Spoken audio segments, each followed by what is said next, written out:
Welcome to Live Breathe Film, episode 90. You're here with Corey, Doug, and Murph. Thank you for joining us. Today, we're going to recap the summer box office and officially declare our winner in our summer box office pool as we analyze our picks from about 4.5 months ago. This was in late April. And then stay tuned after as we wrap things up with the summer season to see how our fall box office pool is shaping up. All right. So summer box office recap. We've got, just to give people an idea, quick refresher. What we did in the end of April was we drafted what we believe were going to be the biggest movies of the summer, their domestic box office. We did a snake draft. Each of us got 8 movies, and their total domestic gross was the winner and got $50 AMC gift card. The draft order was me with the number 1 pick, Corey with the number 2 pick, and Doug with the number 3 pick. I'll start with going through what the actual top 25 for the summer was. Top 25, not 24, because there was one movie that made the top 25. That was box office smash that we didn't even include among the options to choose from because it seemed so outrageous that anyone would select it. But that little movie ended up being the 6th biggest movie of the summer. So pretty wild. And then we'll talk about where that person chose the movie, what draft pick, and what their total was. Final projections, if their box office is still growing and it has spots to go up in the top 25. If it's basically locked into a position, I kind of just have what they made as of the weekend ending on September 10th, Sunday, September 10th. So yeah, let's get right into it. You guys, should we start from the honorable mentions that weren't picked and go up to the top? You think that'd be a better way to do it? Yeah, that works for me. All right. So let's start with movies that were selected, but they did not make the top 25. So we had 3 movies that were picked that didn't end up making the top 25. We had The Last Voyage of the Demeter. That was a $14 million movie.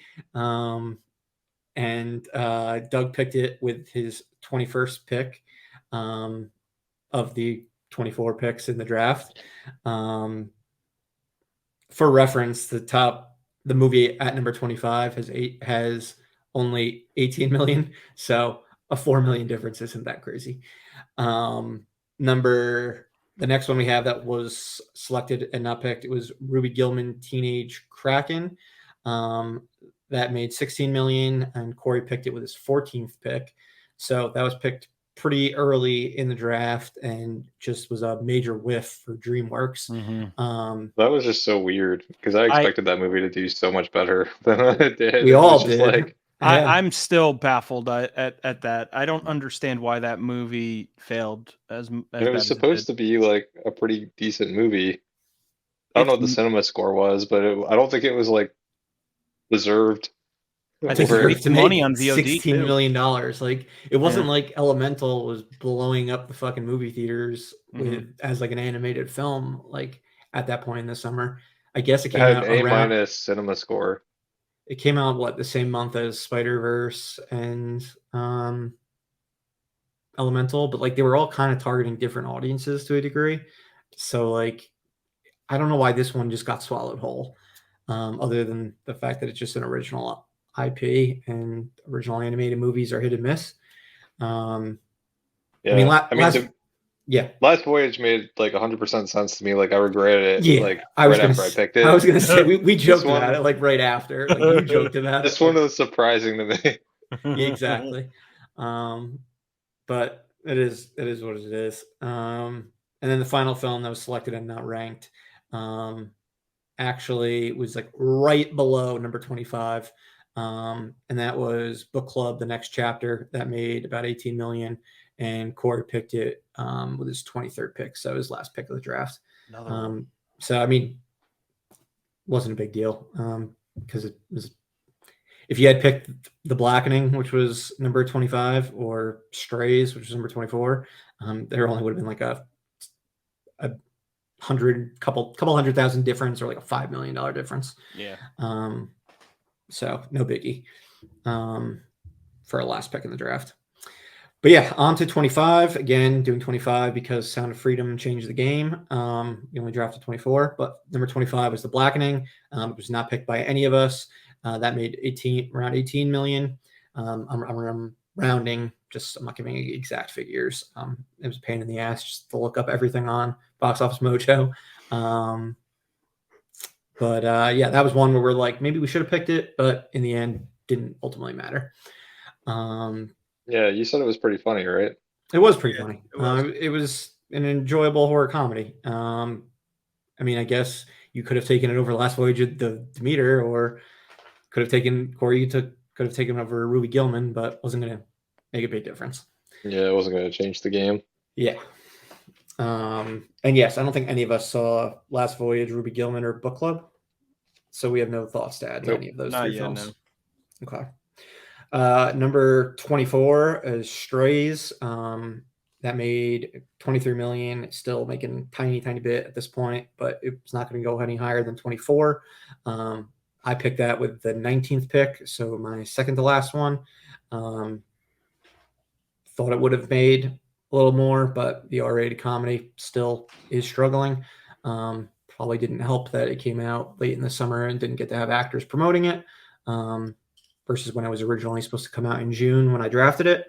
But oh well. That movie, I think I was the only one that saw it. It's amusing, but it's one that you can certainly watch at home. Like, it wasn't something that anyone needed to run out to the theaters to see. So I'm not surprised they didn't. Yeah, I think that's the issue. The issue too that had is like, I don't really know who the target audience was for that movie. Mm-hmm. I would assume people who like Ted, like that type of like audience, like talking. Do you think Ted makes money today though? I don't know. I just know it made fucking boatload back in when it came out. I think you have a good point. I don't think that movie makes that kind of money. It certainly makes less. And that one had live action, like a live action co-star. While this one didn't. Like, it had Will Forte in a small supporting role, but it was predominantly like a homeward bound movie for adults. But it was amusing. And not upset I chose it with the 19th, with my second to last pick, considering it at least it made the top 24. Number 23, Asteroid City. This made 28 million. This was not picked by any of us. I think I joked early in the summer that Corey, like, you should have taken Asteroid City over Book Club. Should have. But again, only 10 million. It shows just how little, like, the late picks, the movies that end up being like towards the bottom of the top 24 actually matter, and how like needle, just the movies like towards the top that blow up are the ones that really matter. Yeah, $4 million wasn't going to separate who won this summer, but we'll get to that after we're done. As for Asteroid City, it was a Wes Anderson movie. It was like the most Wes Anderson movie. We now have the trailer for his new like short film that's coming out on Netflix in September, which looks pretty funny. Looks pretty good. But yeah, Asteroid City. If you like Wes Anderson, you'll probably like it. If you don't, you're not gonna like it. It's not gonna convert you. But number 22, this is something that could possibly jump to 21. I can see it ending right around the same amount as what ended at 21.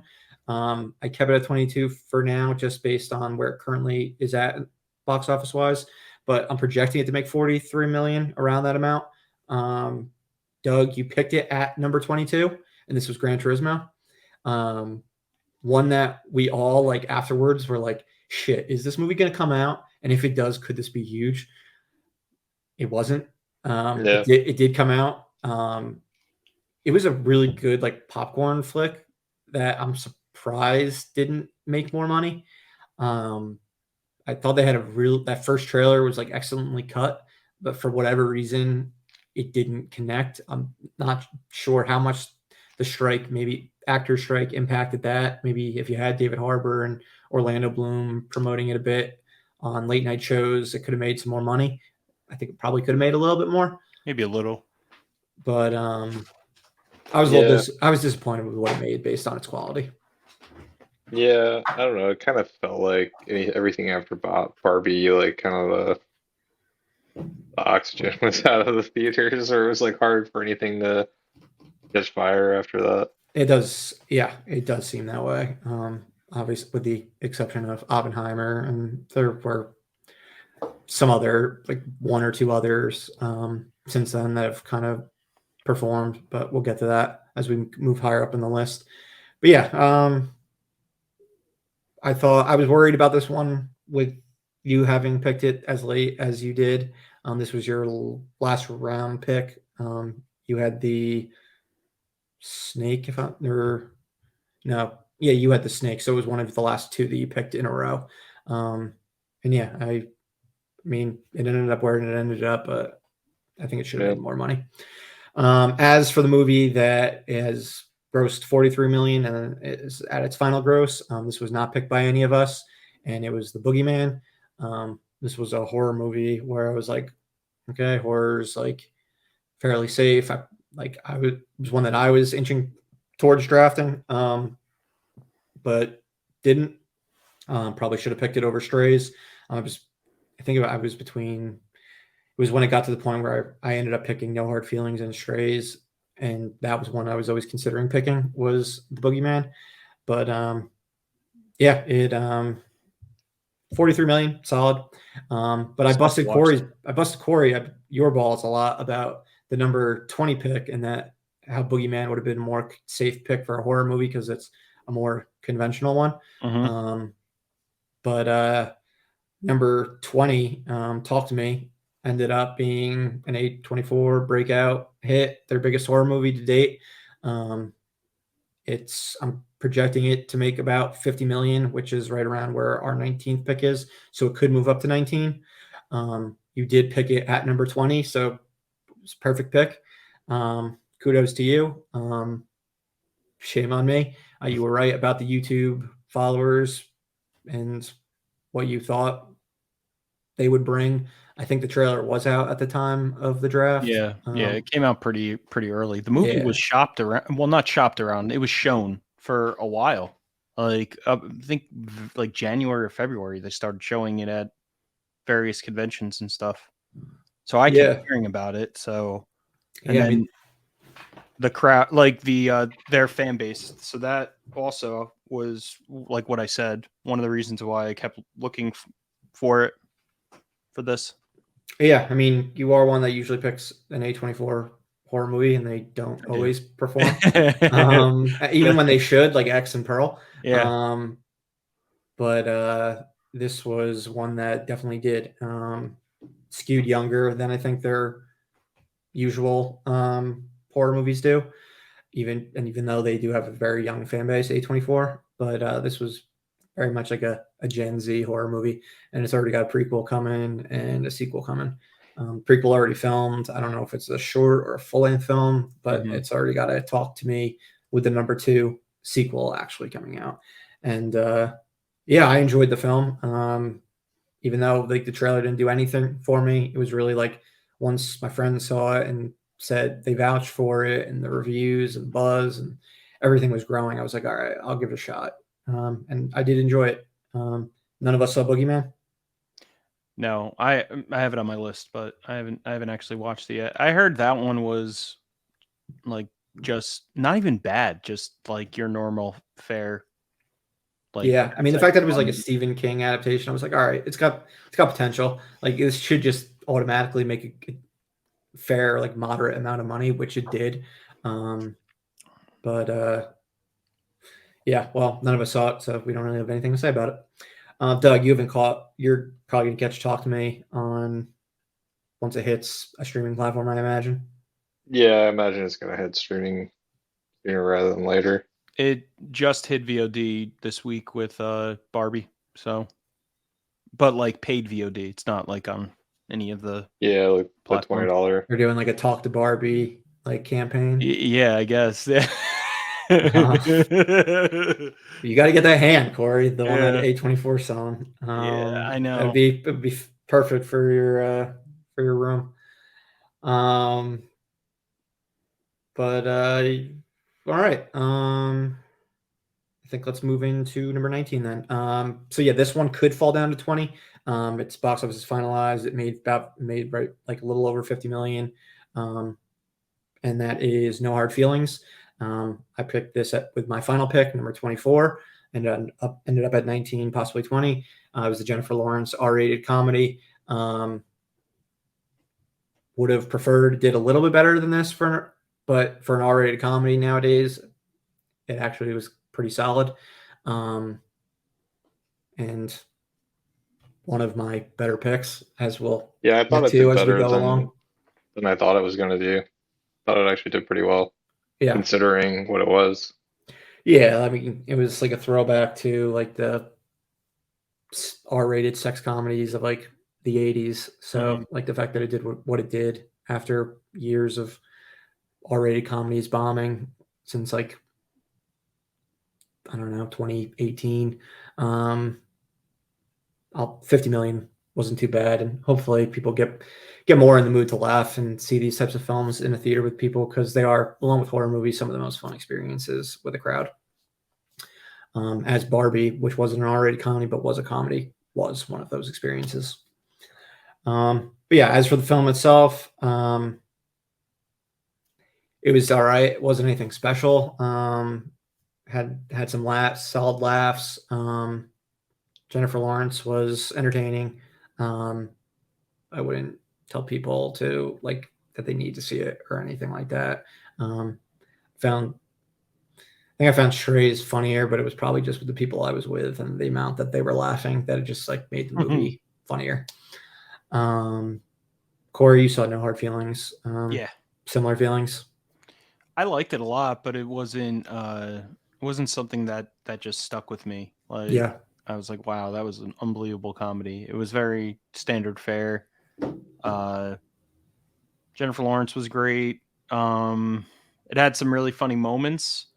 But I think ultimately the plot was what was very generic. Like it was like 95 minutes or 100 minutes of, stuff we've really seen. I mean, you before. could have predicted where the movie was going, like very from the first 10 minutes.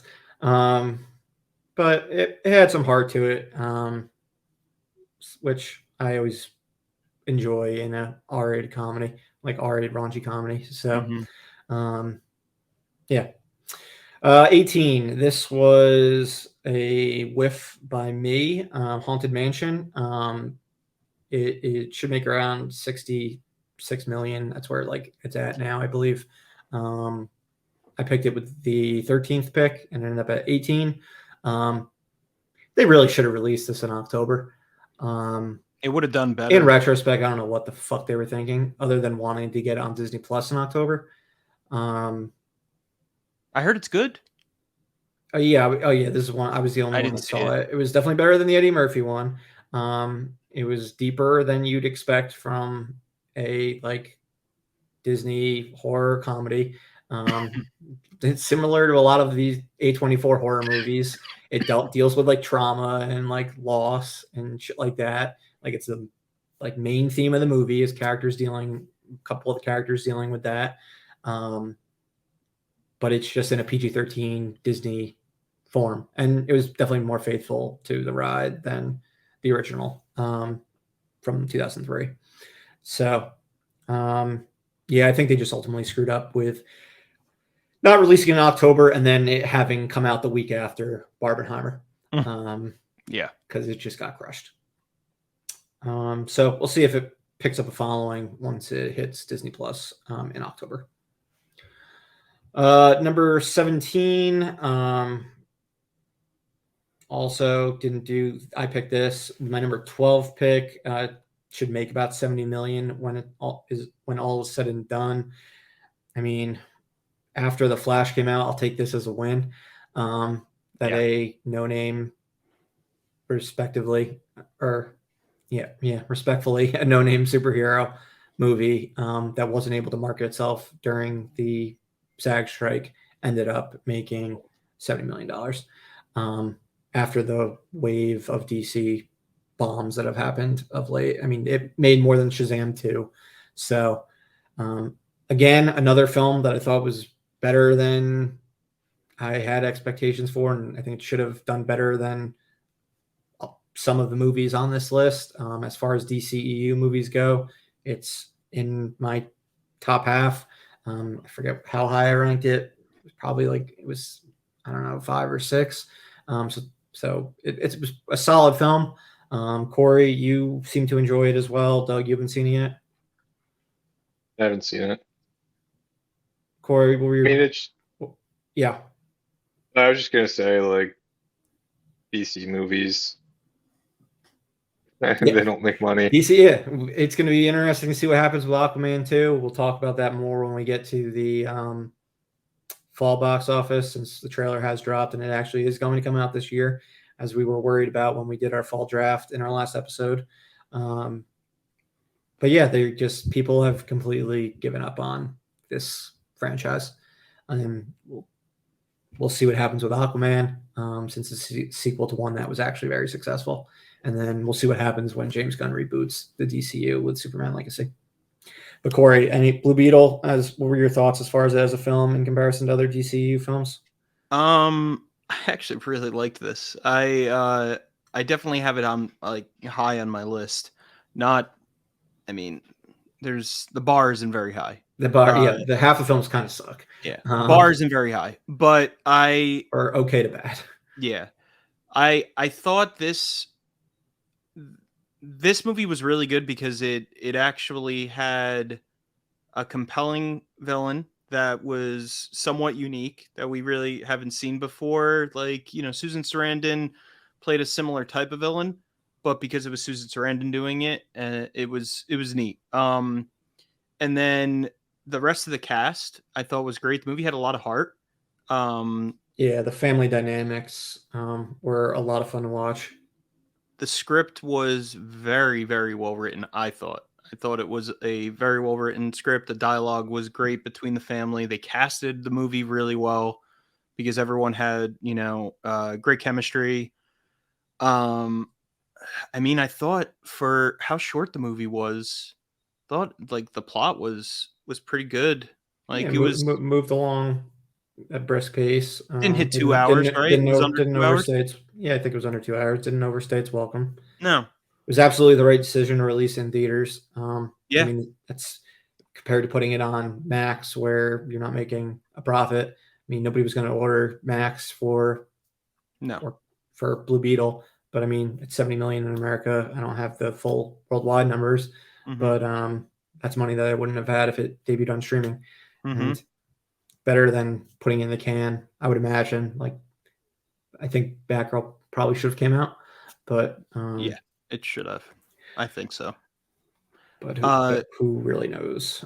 Yeah, I mean, maybe eventually we'll find out somehow. But with this, at least, I thought it also set up this character. If they wanted to somehow continue this, I don't even know how they could at this point. But if they did, it would be viable. I mean, the action was good. I thought he didn't interact with any of the DCU characters. He was in his own city. They mention characters, but they could be mentioning the new versions of the characters. Yeah. So he can continue. He maybe might pick up a cult following. Might have. Who knows how strong its numbers will be once it hits streaming. We'll see. But I hope it continues. Again, this was a film that didn't get to have its actors promote it because the SAG after strike. Who knows what it would have done if it had its cast marketed. But that brings us to number 16, Insidious: The Red Door. This made 82 million. Corey, you picked it with your 17th pick, so basically right on target. I think this was my first movie for the entire box office. What do you mean? This came out. It was like the first movie that came out once we started this Release draft. date got released first. Release date. Oh no, you had a bunch before this, but I don't want to spoil which ones they are. True. I thought it was. But I mean, you had a couple. I will say you had Ruby Gillman and Book Club come out before this, so you're probably trying to block off some of these movies that came out before. I guess. I was just looking forward to this one. Yeah, but yeah, I mean, the Insidious franchise is very, very consistent.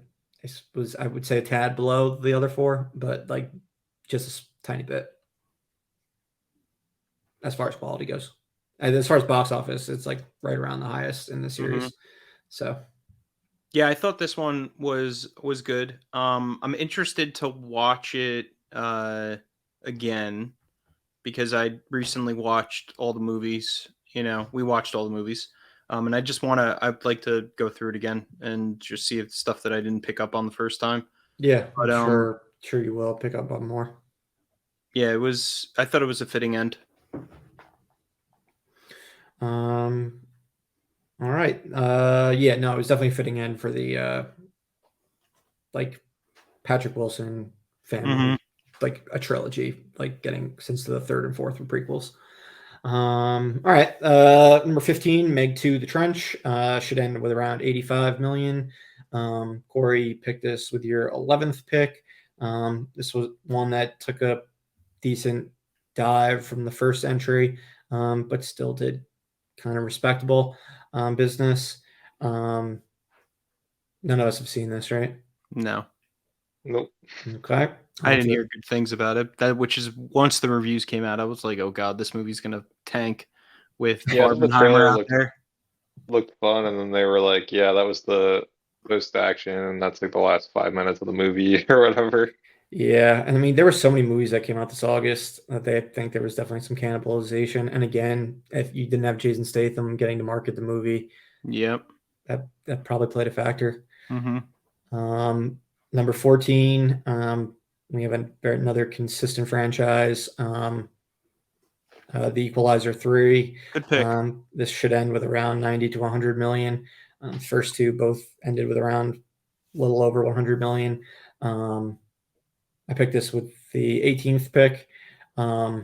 So happy with where this one ended up. It ended up with basically where I expected it to end up. Yeah. You hit this in like nail on the head.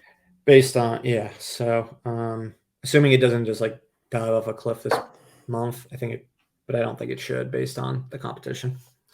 And if it does make like 15% less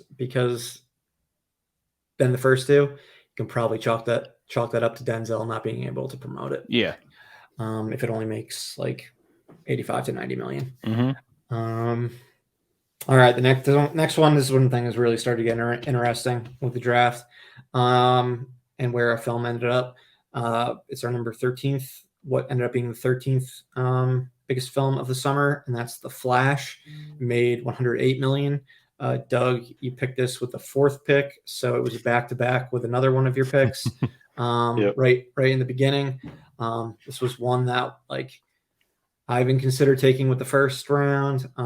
With my number 1 pick, I was like, oh, maybe the Michael Keaton of it all. Like it's got some things going for it, but it had a lot going against it at the same time, and it just outweighed it severely in the end.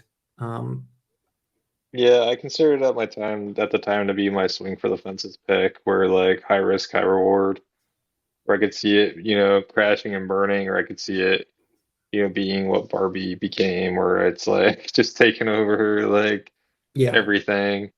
I mean, part of it was the hype didn't get when we drafted it still hadn't been shown at CinemaCon yet. It was the hype day or two before, right? Yeah, so the hype hadn't hit like its peak. It was just kind of like rumors, and like I think Tom Cruise. Yeah, Tom Cruise said it was really good at that point. Greatest movies I've ever seen. Yeah, they were. DC I think Brass there was and the Warner Brothers Brass were talking about being like the greatest superhero movie ever made, and like in the conversation for that. Yeah, and I mean, had any of that been true? Maybe. movie would have been somewhere close to that. You know, had this been like the next Dark Knight or something, yeah, maybe it would have made more money. It definitely would have made more money, It would have but definitely made more money. Yeah. I think it's just the quality of the product that they put out wasn't anywhere near what they were saying it was going to be, and There was zero positive word of mouth. Yeah, I Zero. mean Negative. it That's probably drops like every week for like 70%, and it was insane. I mean, it made like only $1 million more than Batman and Robin, which is ironic because George Clooney shows up in the movie for the first time since Batman and Robin. But with adjusted for yeah, inflation, Batman and Robin was way bigger. That's a Same good goes point. for Watchmen, which made around this one, which was one that was like a one weekend wonder. But with adjusted for inflation, that made a bunch more. Green Lantern made more. I mean, this is a known superhero that's been in like a bunch of these DCU movies already, and it had Michael Keaton returning. It should have had nostalgia like factor like that, as well as like all the buzz that went into it. But yeah, the movie just ultimately fell flat with audiences. I mean, it was Ezra Miller. Like that definitely played a massive part. Like people, yeah. I And don't this think movie people was like kind of him personally, movie was nor kind of a mess. I mean, like like the fact that it was like coherent, I'm yeah, impressed by it because of all the reshooting and cutting and everything that they did to that movie, but it was still kind of like messy. and yet for a DCU movie, it's like middle tier. Mhm. Because there are so many fucking stinkers in that franchise. I mean, Um, I walked out having like I was like, oh, like I enjoyed myself, and yeah, like that's how I walked out of too. I everyone I was with was like enjoyed themselves and had a good time watching it. But I was just like, this movie. I walked out being like, this movie's not going to make any money. Yeah, and it hasn't done great on streaming either. When it debuted over Labor Day, I know it had smaller numbers than um, Black Adam when that opened up around Thanksgiving on streaming. Um, so yeah, we ain't getting this version of the Flash in DCU as much as they wanted to pretend that we were. Nor did No, it really reset the DCU at all. There's no. a lot of No, just like I don't know bullshit. We're getting fed a lot of bullshit in They danced in around it. order to market each of these movies, which They danced. I understand they have to do. Um, but yeah, they danced around it, like you said, Corey. Number 12, Teenage Mutant Ninja Turtles, Mutant Mayhem. This full is power. gotten at the end of Sunday. It was 111 million and counting. It's not going to go up a ranking, so I didn't bother making up a projection for it. But Doug, you picked it with the 16th. This was Good a pick. solid pick. I thought nostalgia for this franchise was done at this point based on the amount of times it's been like rebooted and shit.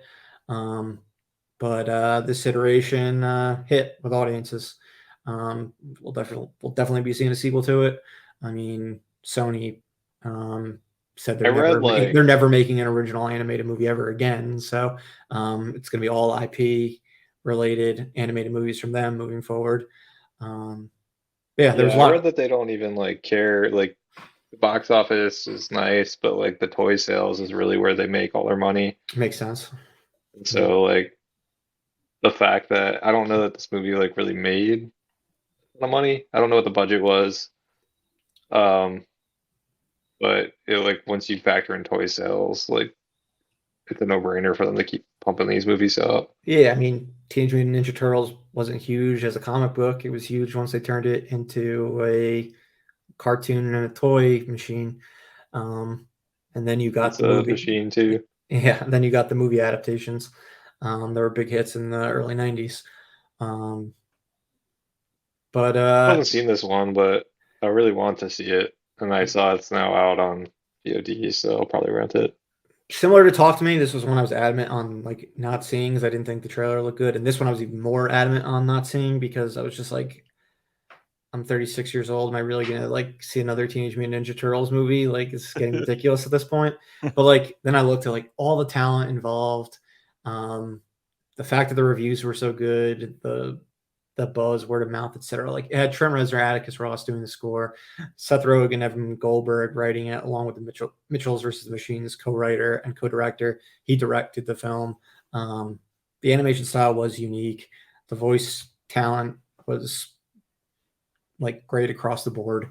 I'd have to go back and watch the first Teenage Mutant Ninja Turtles movie, but odds are like it's between that and this for what was actually like the best made Ninja Turtles movie. Does this take place? Is this its own thing, or does it take place after? It's its own thing. Okay. Yeah, like we had the original live action trilogy, and then that CGI movie in 2007. That was it's set within the continuity of the 3 live action movies, and then they did a straight up reboot with the live action Michael Bay ones, the CGI Turtles, and now this is its own thing as well. This feels like the more appropriate path in the live action CGI. Yeah, I mean that first one made more money than this. Yeah, but the second one did not do well because the first one was not good. Like I saw that first one, I didn't bother with the second one, and that's why I was like, "Why am I going to see this second one was better. It was better. Yeah, it's still not amazing, but it was better. It was like actually like a competent movie. Gotcha. Yeah, like the Turtles best in cartoon format. But... Agreed. Yeah. But yeah, once you guys check it out, be interested to hear what your thoughts are. All right, number 11. This is another example of franchise fatigue that we really saw only so far with the DC films, with Blue Beetle and The Flash.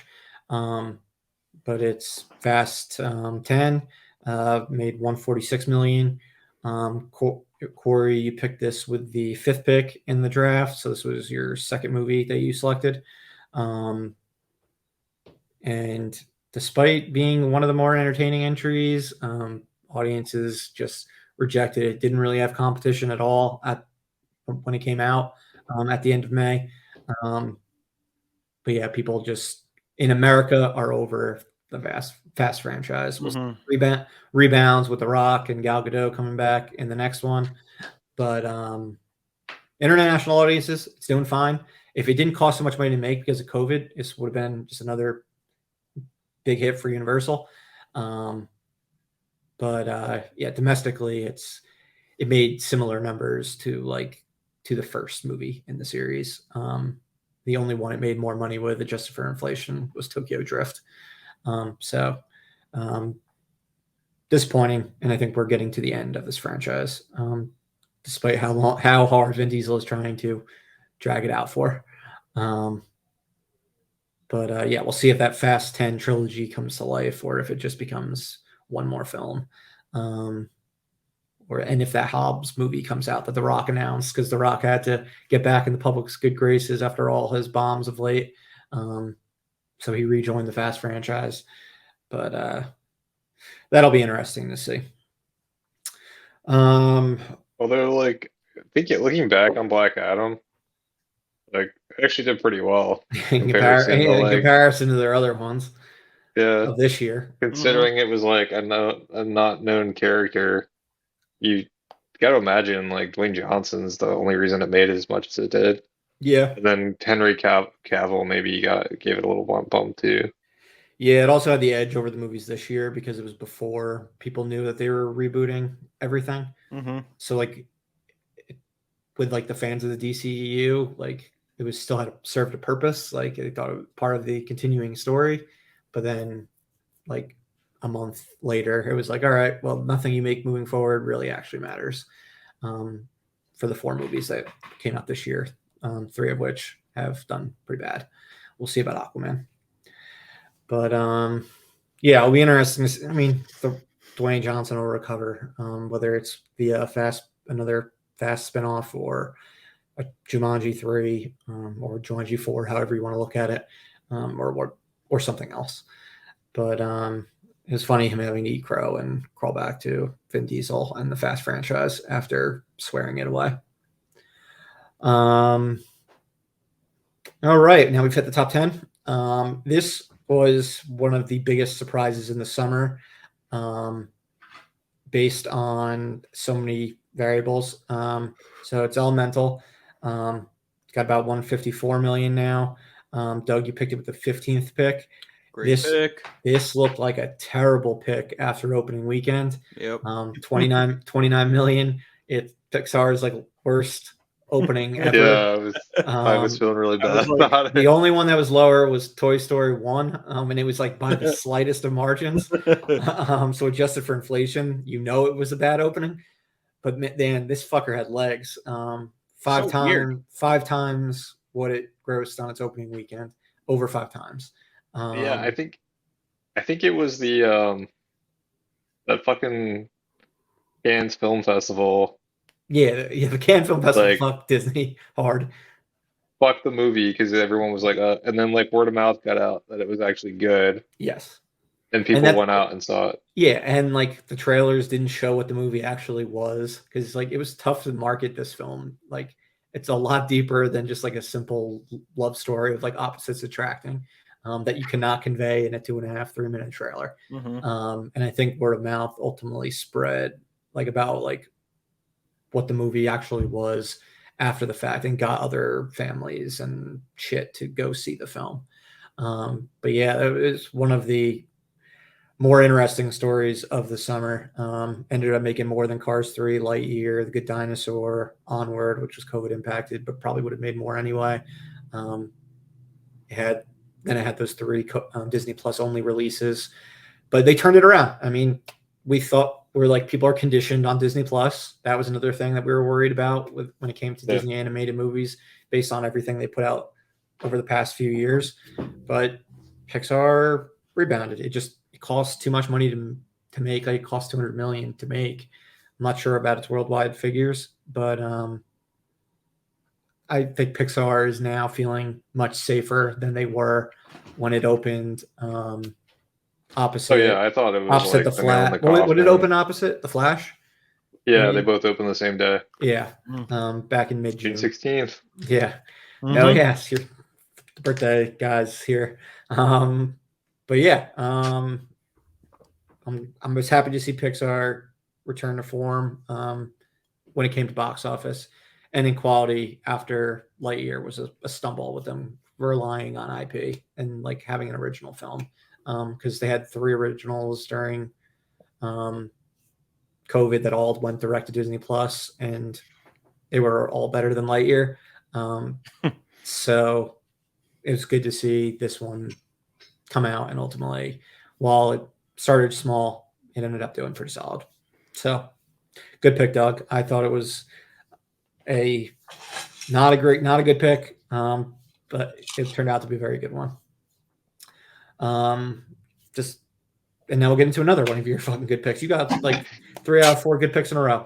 Number 9, Transformers: Rise of the Beasts. You picked this with your 9th pick and ended up at number 9. So right on target. This is one I do not understand.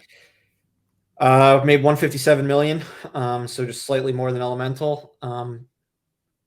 Let me be frank, it's a bomb for the Transformers franchise worldwide. Yeah. But it was a rebound for it in North America. Domestically. From Bumblebee and Transformers: The Last Night. I didn't see it. Can't add anything. I don't have any input for it. I didn't see it coming. I really don't understand why it did well either. Like when you did this and Teenage Mutant Ninja Turtles back to back, I was like, damn, you're going hard on nostalgia and like franchises that were like are past their prime, but they both worked out. Yeah. The movie wasn't good, so I'm not really sure why it did well. Yeah. Oh yeah, you watched it. You're the only one of us who's seen it. Yeah, it's not good. I mean, the beasts are like not really in it, and you've seen I don't really every entry in the franchise, or have you missed some?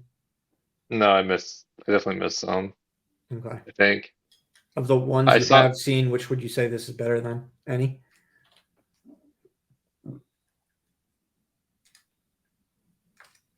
I mean, this might be better than like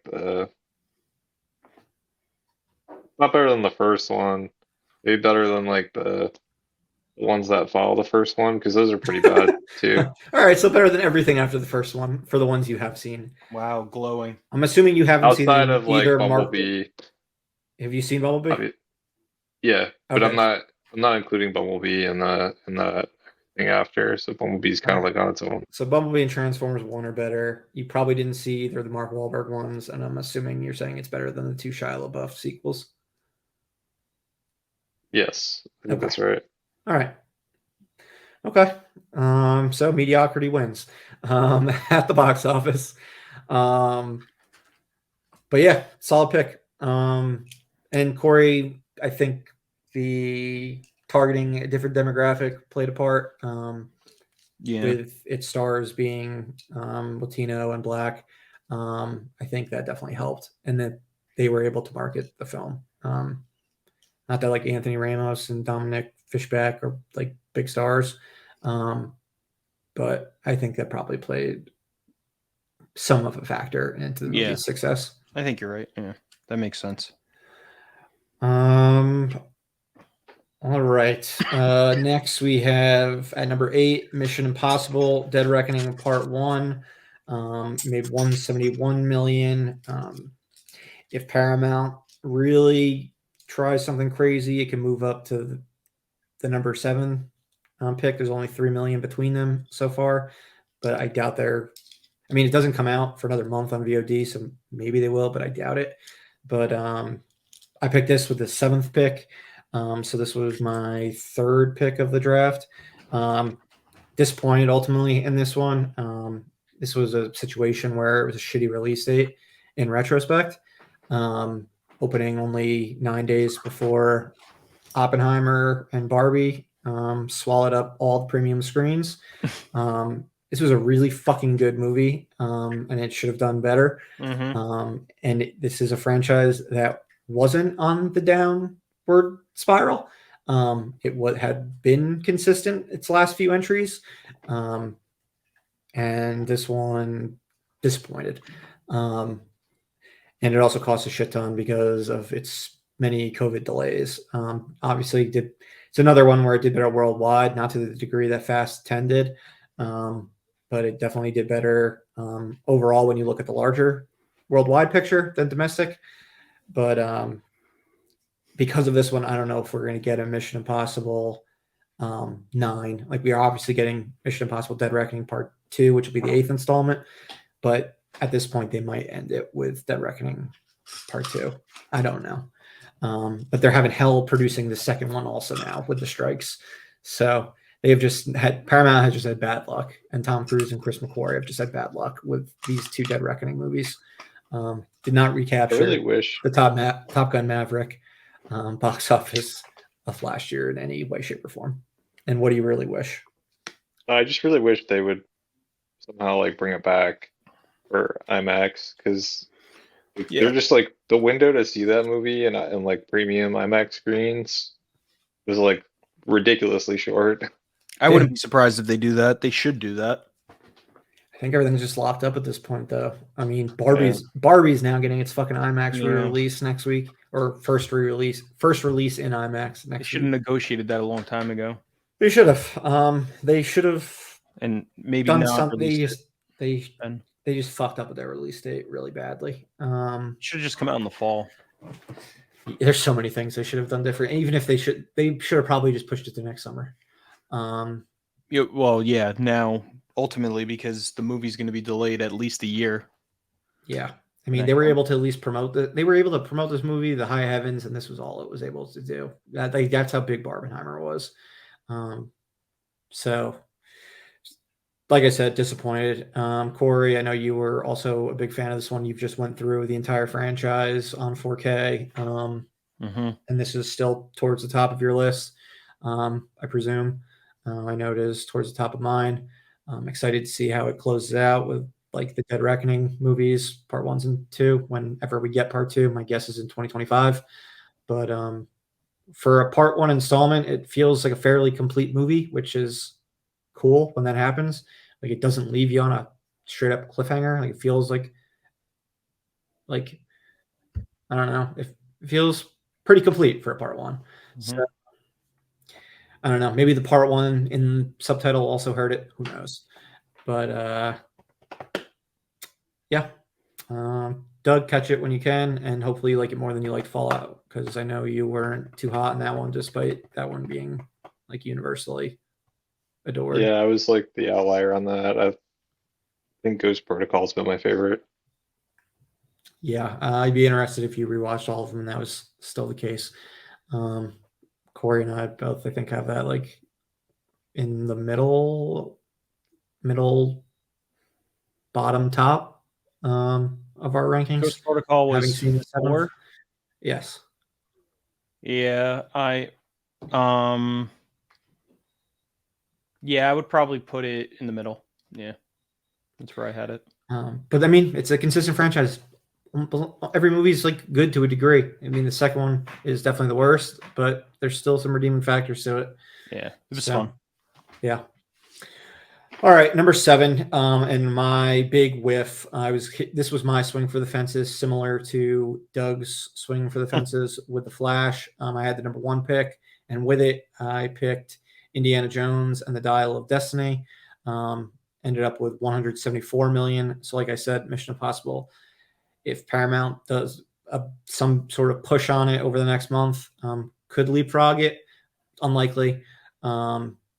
But yeah, this was just a real disappointment. And had Can not taken place before our draft, I would not have taken this with the number 1 pick.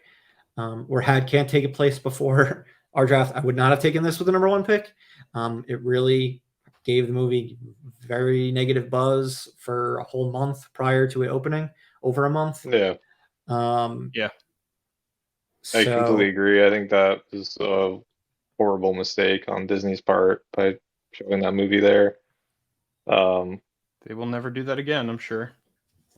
Yeah, it was that and Elemental. I think they both affected by just making sure that there was a bunch of negative reviews right out the gate with both of those movies. Yeah. And then, but like, I thought that was a good pick at the time. I mean, it seemed like it made sense on paper. At the time, I was between a few. I mean, I was thinking about the Flash. There's one that was picked higher. Guardians of the Galaxy, which is in the top 6. I was considering that. That was the safer pick. But I was swinging for the fences of like the potential of this one. I mean, Indiana Jones, The Kingdom of the Crystal Skull made over 300 million.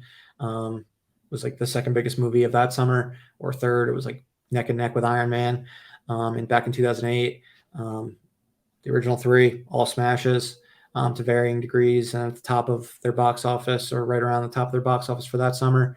But yeah, didn't help that adult skewing movies followed up its release as well. Mission Impossible came out a week and a half later, and then Oppenheimer came out a week after that. So like it didn't have its chance to even get older audiences to see the film later, because younger audiences clearly weren't interested anymore in Indiana Jones, or never have been, because even the ones that, like, I mean, there were so many, like, they were targeting people to see this movie that weren't even alive when Crystal Skull came out 15 years ago. Yeah.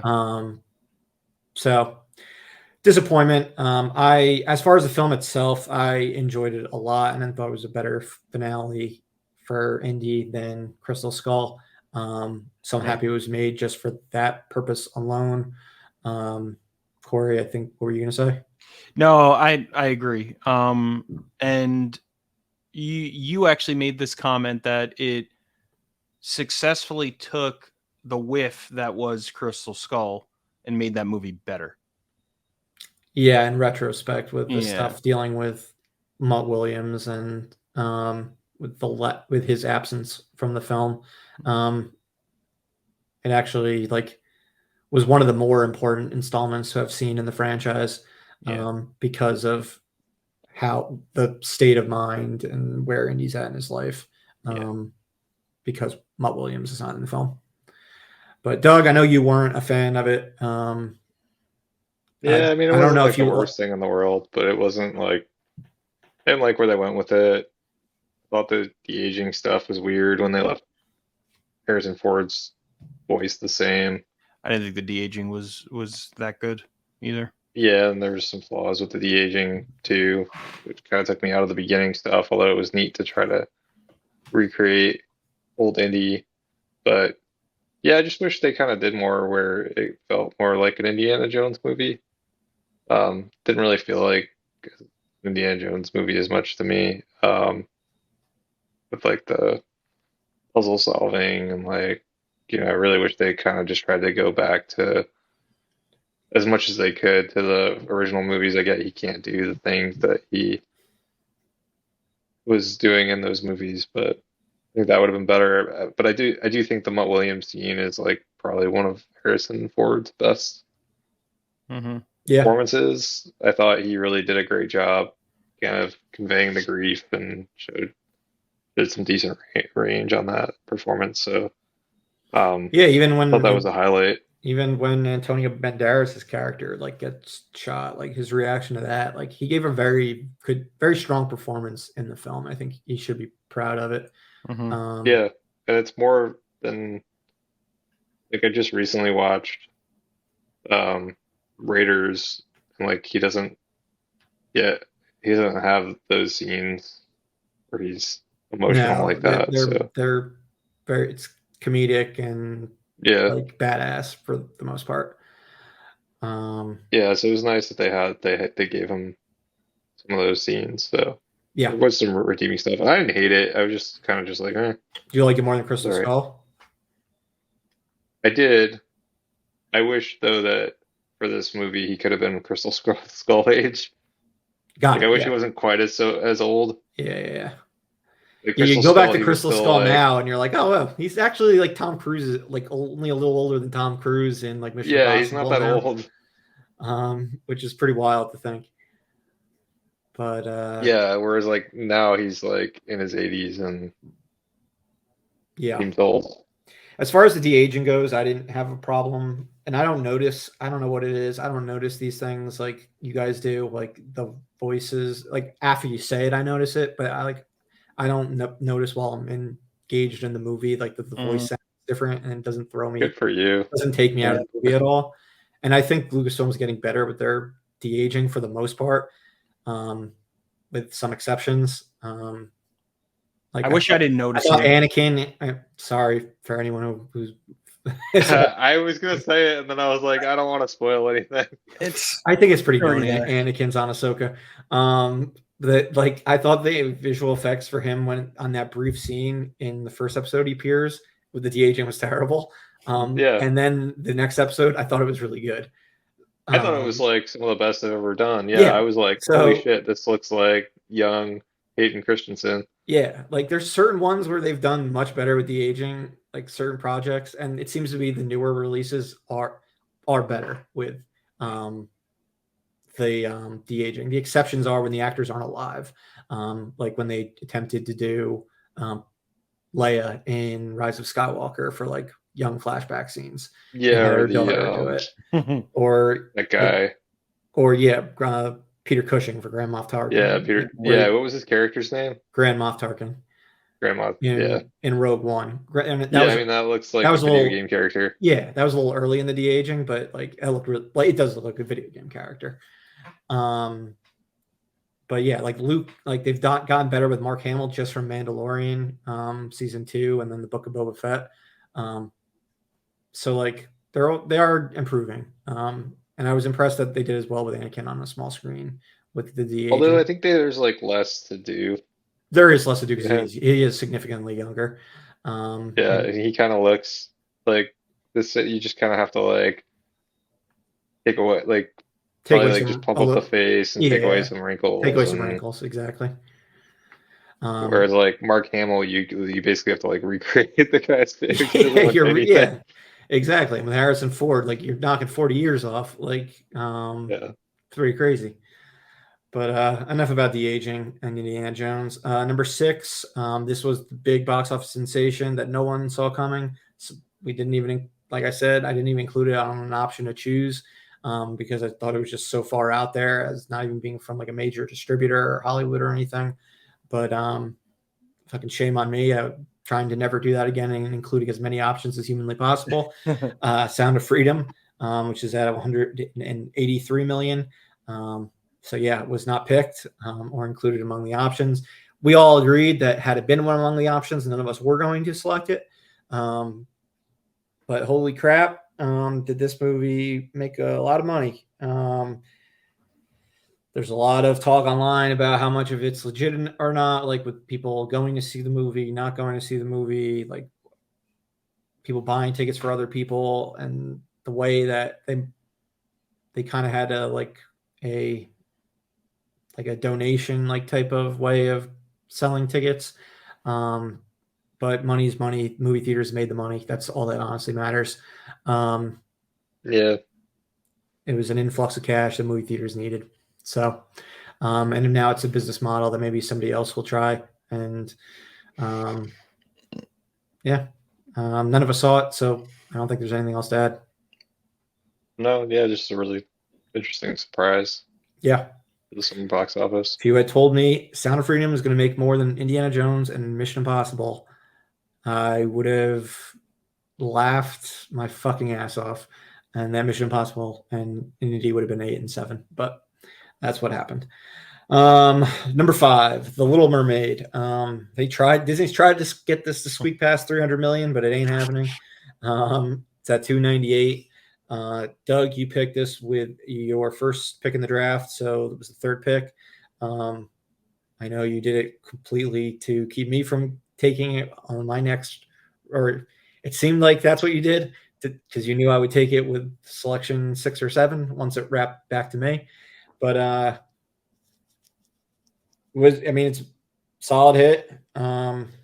Smaller than their other Disney Renaissance smashes like Aladdin, Beauty and the Beast, and Lion King. But it still performed very well. We did see it at one of the biggest releases, biggest streaming views on Disney Plus. So there definitely are people still conditioned to just waiting for Disney Plus. It'll be interesting to see Elemental streaming numbers as that comes out also, I believe this week. Yeah, or yesterday, I think. I think it's out already. Yeah, I think yesterday. Saw it on Disney Plus. Yeah, I think yesterday it came out. It'll be interesting to see how high those numbers are. But it does seem like people are still sticking. Certain people are still waiting for the streaming releases on Disney Plus because of how much Bob Chapek conditioned everyone for streaming. I really didn't like Little Mermaid. I didn't. It fell short for me in a lot of ways. Actually, well, there were some things that I did like. I liked actually the new songs, and I liked the actor who played Eric. And that's about it. I did not really like none of it, and the rest of it did not resonate with me. There'd be no reason why I would watch that version instead of watching the original. I think I made this joke in the middle of the summer. So your favorite part of the movie was the white guy. Interesting, Corey. Interesting. I liked Haley Bailey. Is that how? Haley Bailey. Haley. It's not Haley Bailey. Haley Bailey. No, it's not Haley Bailey. I think it's Haley Berry. It's Haley Berry. So okay, sorry, I can never remember her name. But I thought she was great. She was very good. She was very, very good. She was definitely one of the strongest. I would hope. She's playing Ariel. Her voice was phenomenal. I thought she held the movie well. I don't know what Bailey is her last name. Is it Holly Bailey? No, it's her. Wait. It's HALLE space Bailey. God damn it, no. While you guys are fact checking her name, it's Halle Bailey. Halle Bailey. Holly Bailey. God, that's so confusing for some reason. I don't know why my brain can't remember that. Yes, because her first name is the exact same name as Halle Berry, exact same spelling. That's the problem. Yeah, it's so close. Halle Bailey. Yeah, her parents should not have given her that name because Halle Berry was already known at that point in time. Yeah, shame on them. She's not she's young. Yeah.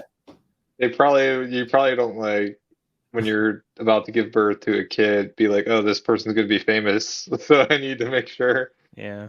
Well, she already was famous. And the movie came, she was born 3 months before X-Men came out, and she'd been a known entity for Well, no, I'm a saying while. like But yeah, I if I'm get, having a kid, I'm not yeah, gonna be like, oh, they might be a movie star. yeah, that's true. I mean, I'll never understand how Michael B. Jordan got named Michael B. Jordan. Like, Michael Jordan was a fucking worldwide superstar for so long before he was born, or maybe not so long, but a good amount of time before he was born. Yeah. Yeah. But yeah, no, I enjoyed it. I didn't think it was as good as some of the other live action adaptations. I mean, it does a good job of bringing the animated films back to the spotlight and bringing attractions, making attractions more popular at theme parks. It seems like those are and selling merchandise. It seems like those are the only reasons we get these live action adaptations. Yeah. Box office is just a bonus, unless you're like something like The Lion King, that's absolute smash, or Beauty and the Beast, which was an absolute smash, and Aladdin as well. But yeah, I enjoyed like Aquafina and Daveed Diggs like as Scuttle and what is the art design was terrible. what is what's his face? Flounder? No. That's Jacob Tremblay. Brad, you were talking about Sebastian? Yeah, Sebastian. Yeah. Or Melissa McCarthy was a decent villain. Yeah, she was fine. I don't have any like thing really negative to say about the film. It was just like middle of the road. Disney live action adaptation. It's better than The Lion King. I liked it more than Aladdin. Oh really? See, I liked Aladdin more. But yeah, I liked Aladdin a lot, so that would. Yeah, I didn't like Aladdin a lot. We're definitely on different pages with that movie. But yeah, and it looked ugly. The underwater scenes after Way of Water, and that we are going to be dealing with that with fucking Aquaman. I was gonna say Aquaman's gonna look so bad. It already looks so bad. The hair, I was like, "Are you kidding me with this hair?" It looks like it's literally just digitized. Well, it is just digitized, but it looks like it's floating away from his head, like not attached. It's like it looks. I don't remember it looking quite as obvious, but it looked really, really obvious that it's like not his hair or not anybody's hair. Yeah. But yeah, James Cameron has made every underwater movie look like shit now. But all right, let's move on to number 4. One half of the double feature smash that was Barbenheimer, and that is Oppenheimer. It's at $315 million and counting. It will not be able to hit number 3. Doug, you picked this with the number 10 pick. When you consider not taking it, I was like, holy fuck shit. If this rolls back to me, this is amazing. I think I was like caught off guard. I think I was hoping to get Barbie. And when I didn't, I was like, I didn't know what to do. And then the fact that I got stuck with Oppenheimer, I like didn't want Oppenheimer because I didn't think it was gonna. Yeah, because you picked Elemental and Oppenheimer, and this was your this was your 4th pick in the draft, Oppenheimer. Yeah, and I just like wasn't happy with what was left on the board at this point. So yeah, this was after all the obvious franchises were selected at this point. Like one pick before is when original stuff started getting picked, which ended up being the breakouts. But yeah, you got it 2 picks before because you picked Elemental. But before this, but it did. Yeah, I just didn't think this would appeal to everyone. Just being like a biography. It didn't seem like this would do well. But 3-hour biography just didn't seem like it would be anything special. But I did not predict Barbenheimer. Yeah, none of us predicted that the Barbenheimer viral craze would get as big as it did. It thankfully was able to have its cast market the film right up until it's like the middle of its red carpet premiere. And Christopher Nolan is a name in itself that can sell the film. Didn't they push out the negotiations on the contract an extra 3 week days or whatever? Yeah, something I just so happened to. They knew what they were doing. Yeah. It had IMAX screens locked for I think 3 weeks at that point in time, and then it's 70 millimeter ran all the way till the end of August. It was still running in digital IMAX. It's still running in digital IMAXs at like certain times. But yeah, I mean, its cast is sprawling. It's got the Christopher Nolan name, and then Barbenheimer. I've talked to you. I think Nolan it probably kneecapped added Tom Cruise. 50% to like its gross, maybe even more than 50%. But I could, if we go back to podcasts at one points in time, I said I could see getting to 200 million. But yeah, 315. That's very fucking impressive. And I know you've talked, Doug, to me about like, well, it's like unprecedented. It's like a 3-hour movie with people talking. Maybe, hopefully, we're going back to the old days where movies like this are the big hits, where more R-rated films targeted to adults that, like The Godfather and things like that. Like, even if that has some more like mainstream element like to it because it's dealing with the mob versus like this one being, other than the atomic bomb, like it was just talking and a lot of politics. Hopefully we're going more into that like type of world, especially with Hollywood deciding to just fucking kill itself with these strikes. And when I say Hollywood, I'm only talking about the studios, not the actors or the writers. But there's gonna be a lot of indie movies coming out and a lot of movies targeted for adults because the big budget mainstream ones can't get made, and can't get their post-production done and things like that. So we'll see how things do in the fall.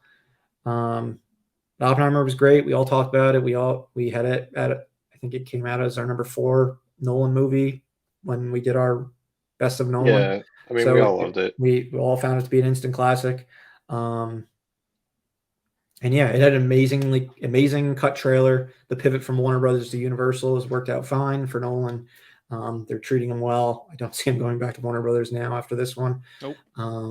And even though Warner Brothers put Barbie up against it, it worked for Nolan's favor. So maybe he shouldn't be so mad at Warner Brothers.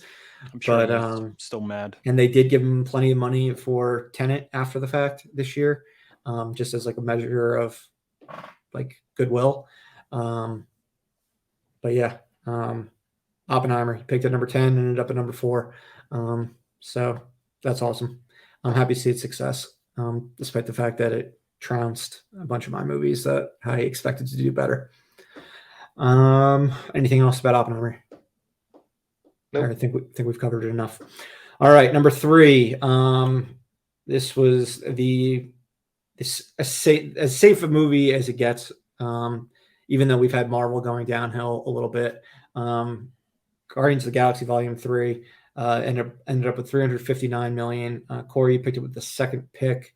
So it ended up in between Guardians of the Galaxy Volume 1 and Volume 2 as far as its domestic gross. It was the perfect pick for you to take when I took Indy.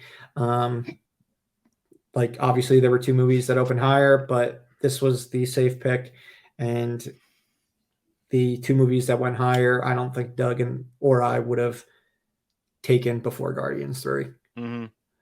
I mean, correct me if I'm wrong, Doug. If you had the number 2 pick or the number 1 pick, would you have taken either of the number 1 or 2 picks before Guardians? The number 1 or 2 ranking movies of the summer before Guardians? No.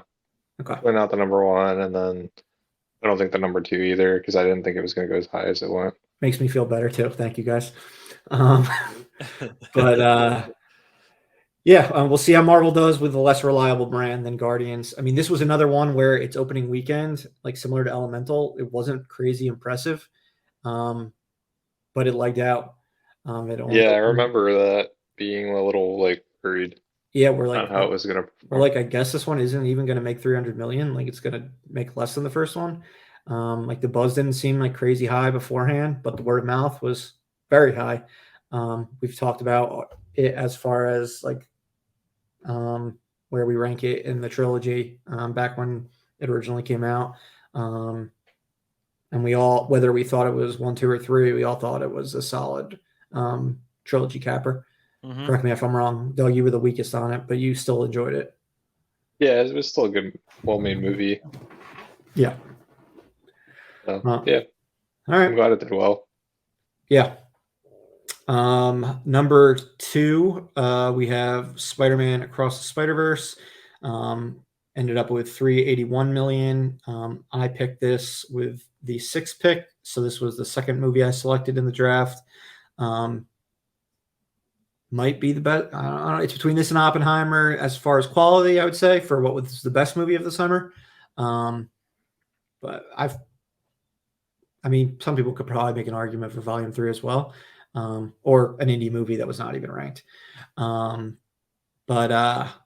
I thought this one it overperformed as far as what I expected it to do. But I was happy when it fell to me. Yeah, I definitely wonder thought what it I was... let you get it because you were so low on this movie. For performance, not that you thought it was going to be bad. Yeah, no, I thought it was going to be like a 250 million movie, which is what I thought would have been more than what Barbie and Oppenheimer were each going to respectively make.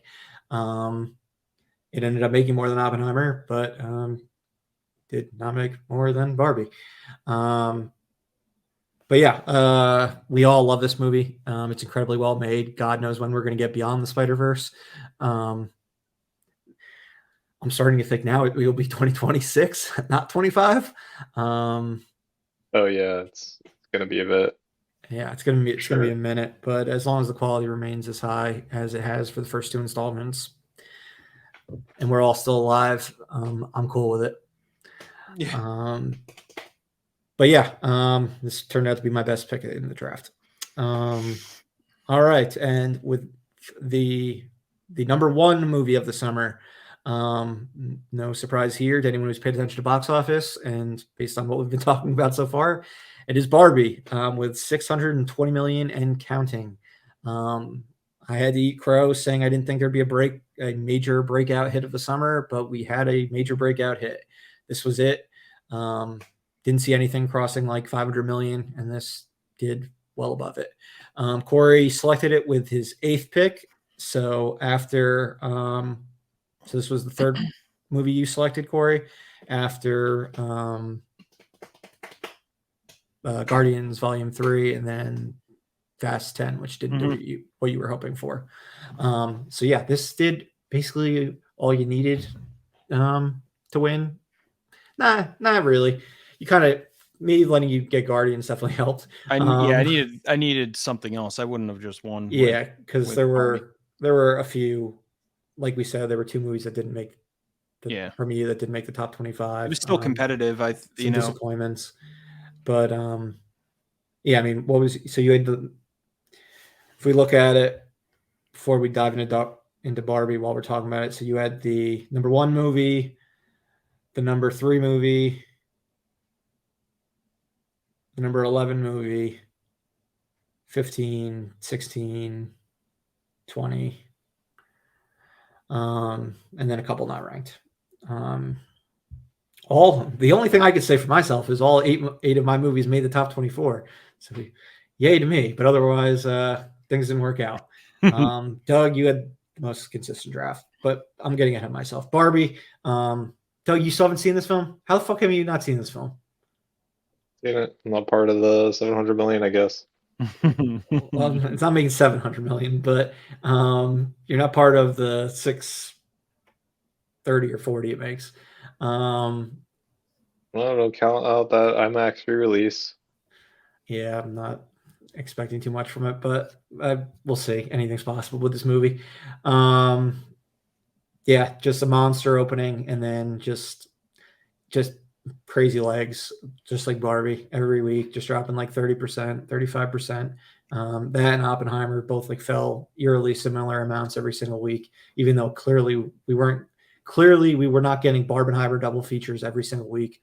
They both just had like such a similar run. It's really crazy after its opening weekend.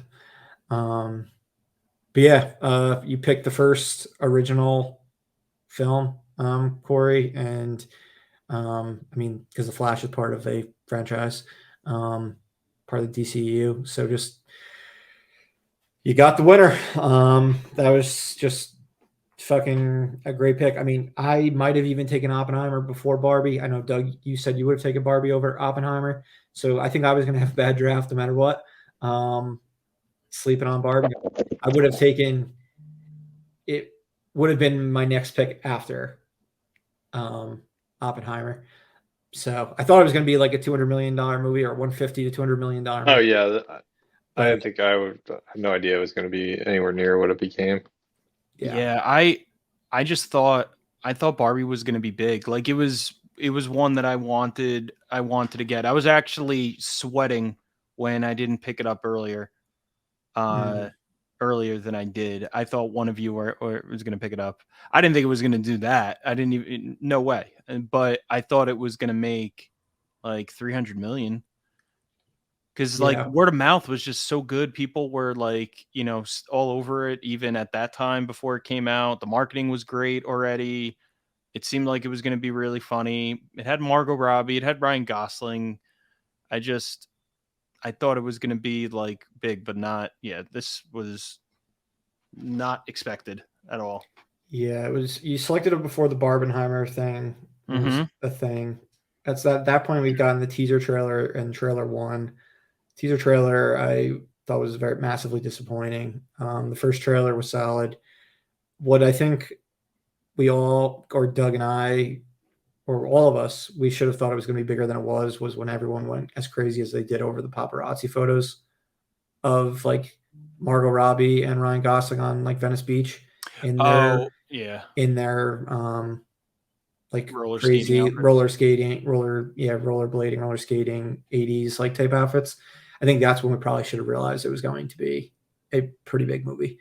And then just so many different things happened that made it apparent as we got right to the release date that this was going to have a massive opening, and it just kept going throughout the rest of the summer. So Barbie, number 1, and it was a quality film. Greta Gerwig, 3 for 3 as a director.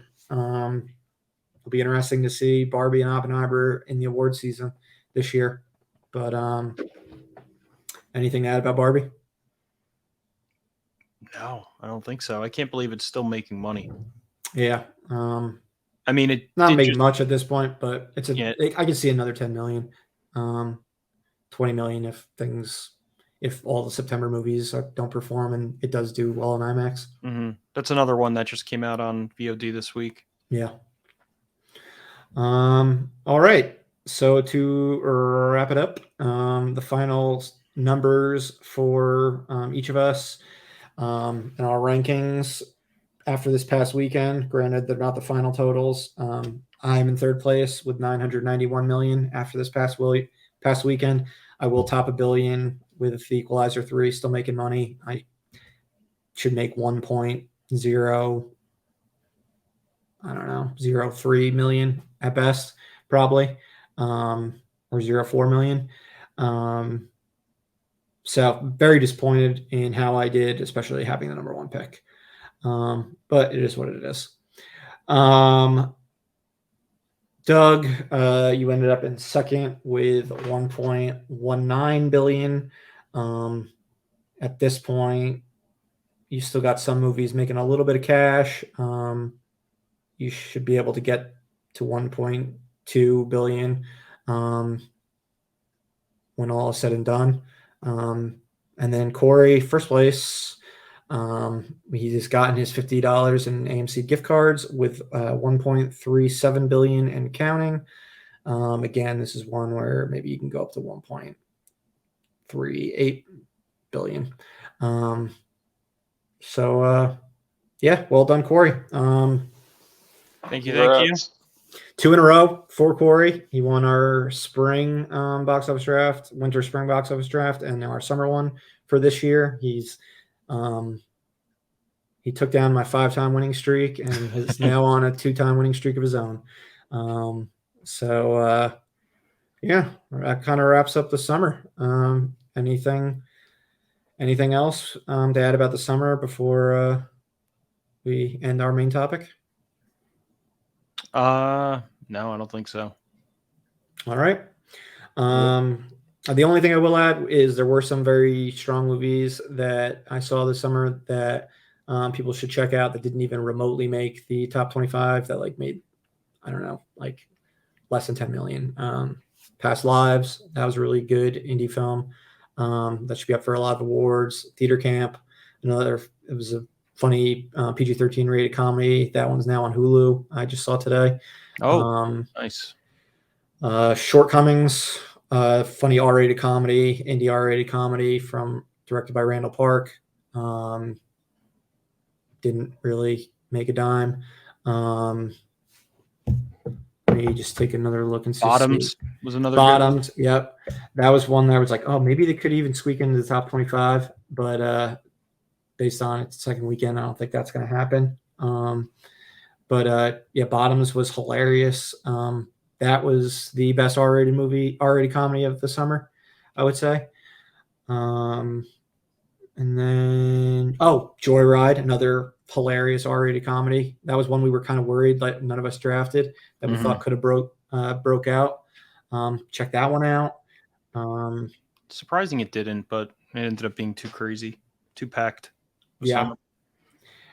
Sanctuary was an interesting indie film with Margaret Qualley Margaret Qualley. And what is his name? Christopher Abbott, basically like a play, just like the two of them acting opposite each other. Really original type of film.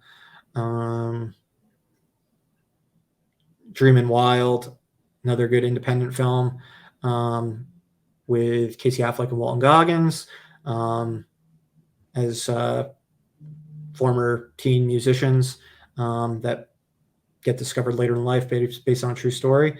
Those were so there was a lot of good movies this summer. I was very happy with the quality of the films that I saw, whether they made money or not. You got some good re-releases too. Got solid re-releases with Old Boy. Corey and I call it Boogie Nights. It's 70 millimeter New York premiere. I would ultimately give 2 thumbs up to 2023 as both summer and as a whole for the entire year so far. I'm very happy with how things have gone. I agree. All right. So then, that sounds like that's all we have today regarding our main topic. Thank you again for listening. Please follow us on Instagram, Facebook, Twitter, subscribe on Spotify, Apple Podcasts, all of those. You can find all our links on our however you're watching this, our links are accessible. And again, if you are interested in our box office pools or just want to hear more about how the films this fall are performing so far, stick around for some end credit chatter, which we're going to dive into right now. All right, so summer out of the way, we'll talk about the fall briefly. 2 films have come out so far, but first we need to talk about the elephant in the room, and that is Taylor Swift. We had our box office draft for the fall the day before the Taylor Swift Eras Tour film was announced, and that movie is making boffo business at the box office already in pre-sales. I think I saw today it's already at 65 million in pre-sales from the 3 big chains in the US and like the number 1 chain in Canada and Mexico, something like that. There's posters everywhere now. Like this shit's gonna make over 100 million opening weekend. Like it's just about how high it's gonna go. It's gonna be the event film of October, and it is completely shaken up things. I mean, none of us were like confident about what one hit would like about anything, like what could be the number 1 movie. And now this dropped and it was like, okay, I think we might have our number 1 movie.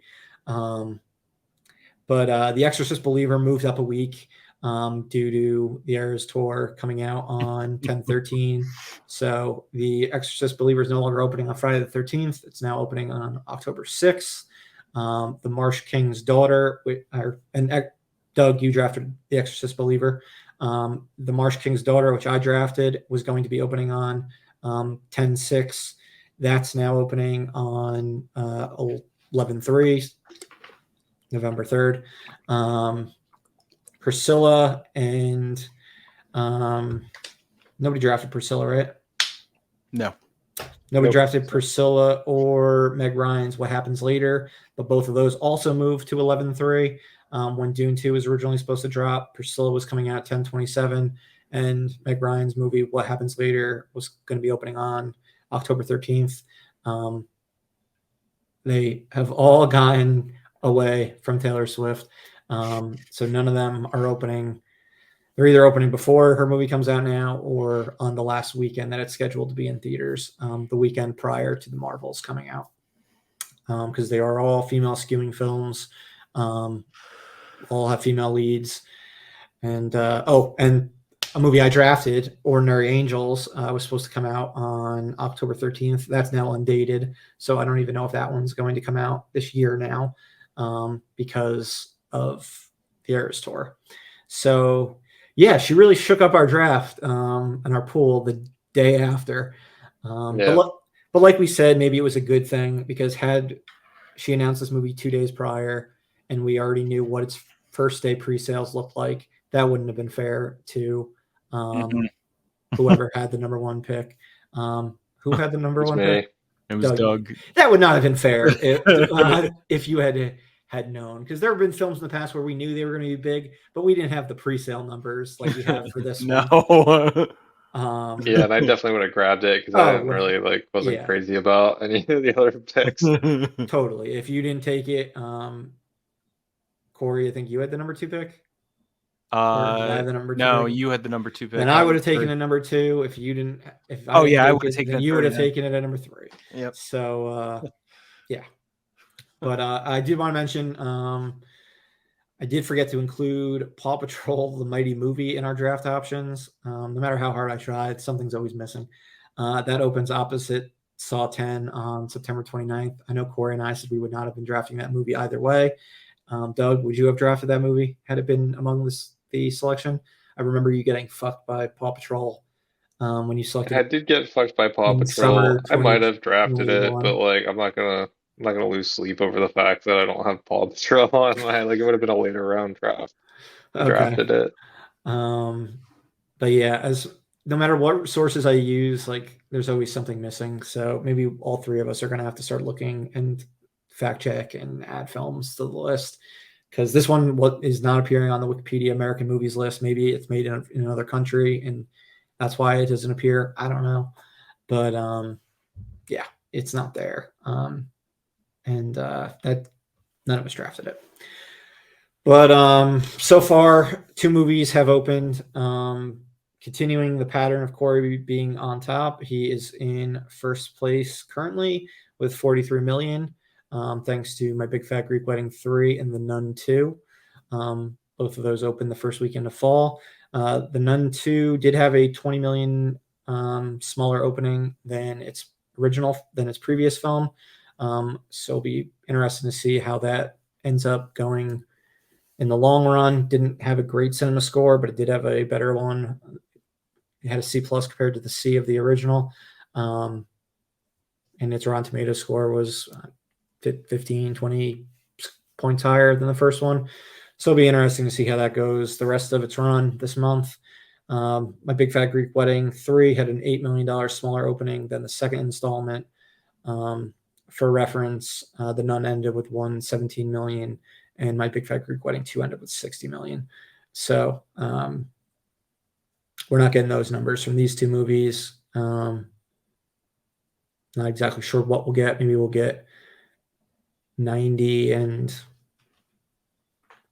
30. We'll see.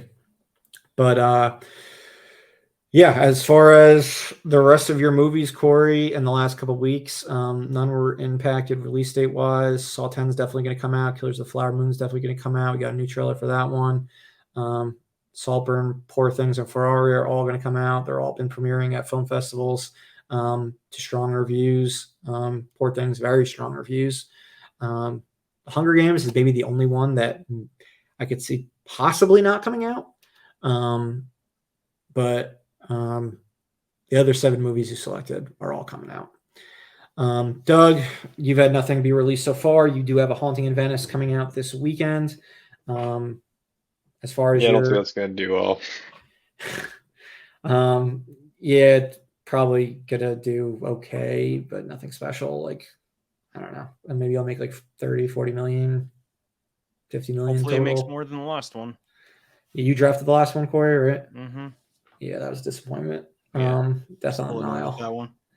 But as far as your movies, the only thing that was impacted was The Exorcist Believer moving up a week. Aquaman and the Lost Kingdom, we now have confirmation, is going to come out this year. Divisive Yep, happy opinions about that. on this film. You should definitely be happy about it. Wait, did you say you were happy or? I am happy. Yeah, no, I was like sweating whether or not it was actually coming out when I drafted it, and now it's it's pretty clear that they're planning on releasing it still. So yeah, I mean, with it coming out now, I'm worried is Wonka or The Color Purple not going to come out? I think Wonka gets because pushed. I don't see 3 movies from Warner Brothers coming out in December. So I think Doug, you or I might still get screwed of a pick.